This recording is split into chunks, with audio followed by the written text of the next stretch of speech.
बाजा बजाने वाला भी कहता है कि मौलवी सब हमारे पेट पर लात मारने पर लगा दे दे के गाने बजाने तो का रोजी है ना। मौलवी का मदरसा बंद हो पड़ो तो बात करो, कहाँ से तनख्वाह मिले, कहाँ से रोजी से। और बाजा बजाने वाले के पीछे मौलवी सब पड़ा हुआ, वो के पेट पर लात मारना बोली। मेरे भाइयों, मुसलमानों को हलाल जायज रास्ता अपनानी चाहिए। जायज रास्ते से आमदनी और कमाई तलाश करनी चाहिए। मुसलमानों इस कमाई का रास्ता दिखाया था, मगर तुमने उसको ठुकरा दिया। ये मेरे भाइयों, हराम तो हरामी और हलाल हलाल। इसलिए शादी के मौके से हम लोग सुधर जाए और अपने आप को शादी सुन्नत है तो सुन्नत तरीके से माफी किया है। एक आदमी कह रहा था कि देवबंद के मौलाना कहें कि माशरे में बुराई इसलिए भी फैल रही है कि लोग, ये नौजवान वक्त पे शादी नहीं करते हैं, वक्त पे शादी नहीं करते, इसलिए भी बुराई हो रही। इसलिए देवबंद के मौलाना ने कहा है सब गांव में हर जगह मौलवी सब कहे कि वक्त से शादी करो। पढ़ना है तो पूरी जिंदगी करो, ब्याह हो जाए तो करो। शादी होने से पढ़ाई में क्या रुकावट? इसलिए ये बहाना, ये हीला, ये आजाद, ये उज्र छोड़ो। कभी नौकरी नहीं मिली है, अभी ब्याह क्या करेंगे? ब्याह करोगे जल्दी नौकरी मिल जाएगी। जितने जल्दी ब्याह करोगे उतने जल्दी जो है नौकरी में मिल जाएगी। अगर अल्लाह को यकीन होगा तब ना।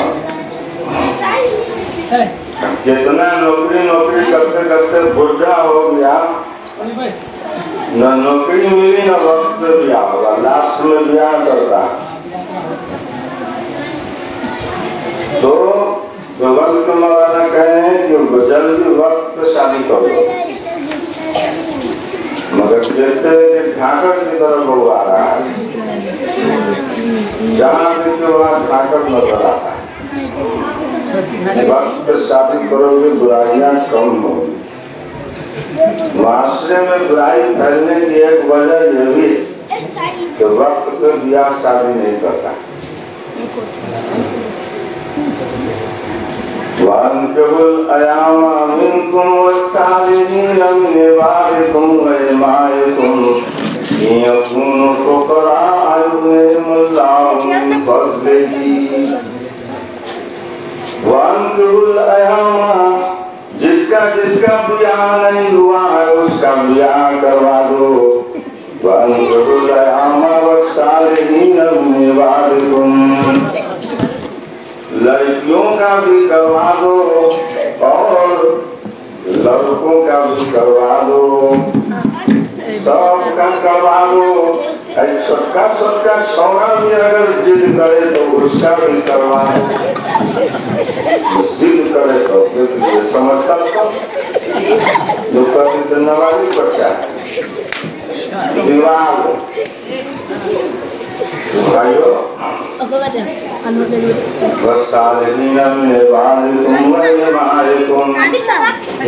अपनी बातियों का, अपने गुलामों का, अपनी लड़कियों का शादी करवा।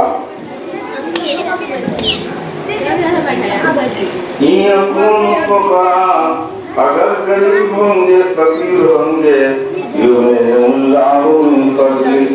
अल्लाह ताला मालदार कर देगा।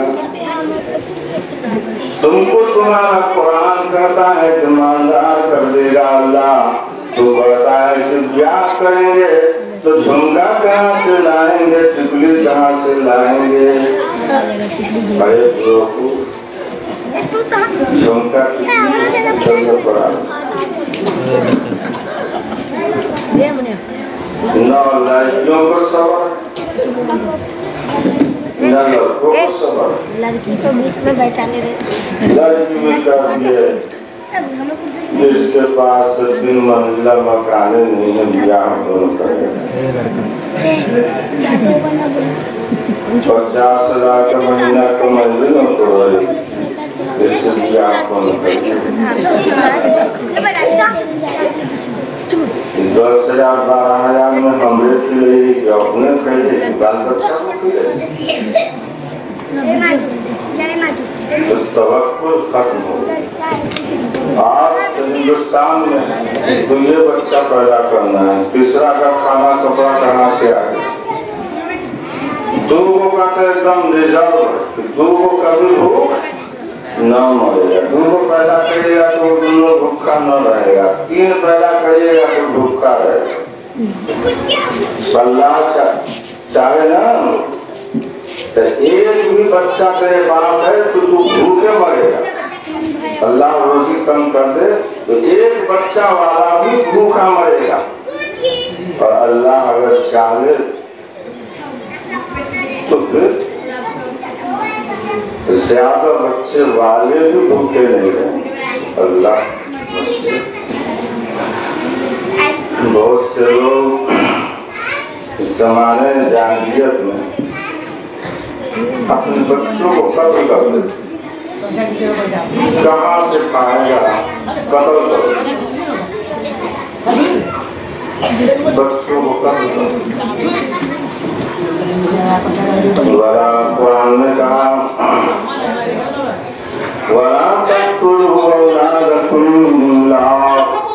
अपनी औलाद को कत्ल मत करो मुखलिसी की वजह से, गरीबी की वजह से अपनी औलादों को कत्ल मत करो। मुखलिसी से तुम्हें आजमाया गया था कि सब्र करता है कि नहीं।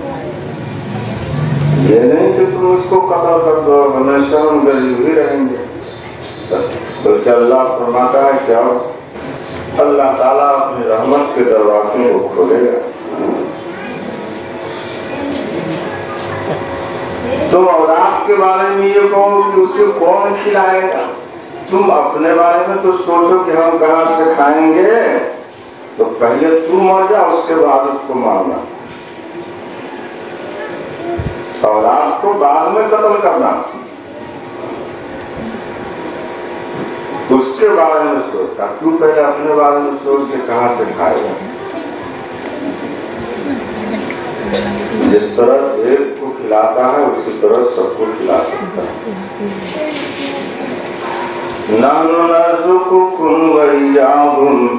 हम तुमको भी देते हैं और तुमको भी देते हैं। जो कुरान में कहा उनको भी देते हैं। बाप कहता है जो हम तो 100 तक खर्चा उठाए, देख क्या हिम्मत।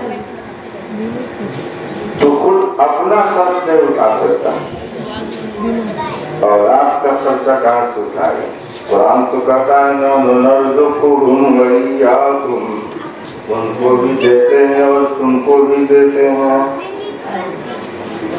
इन्ना कत्लहुम कान कबीरा, औलाद का कत्ल कर देना बहुत बड़ा गुनाह है। इसलिए मेरे भाइयों शादी थोड़ी अच्छी बात है। शरीयत इस्लाम में भी यही इसलिए मौलाना लोगों ने जो बात कही है वो गलत